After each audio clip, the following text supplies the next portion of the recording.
Hi guys, welcome to How to Maximize. In this video, I will show you how to crop an image in Figma. First, open the Figma app or website in your system. Here, click on the square icon from your top left. Now, you need to draw a rectangle on your screen. Click on this shape on your right panel. You'll see the option of Fill. Click on it. On the left corner of it, you'll see the option of Solid. Click on it.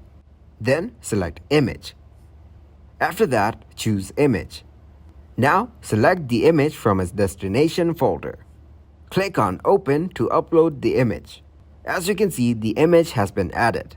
Hold the image from its corner to resize it. Again, click on Solid and select the option of Crop. Hold the image from its sides to crop it to the desired shape. As you can see, you can crop it from all the four sides. Once it is done, click on the screen. Your image has been cropped. Thanks for watching, and please leave a like, subscribe, and share.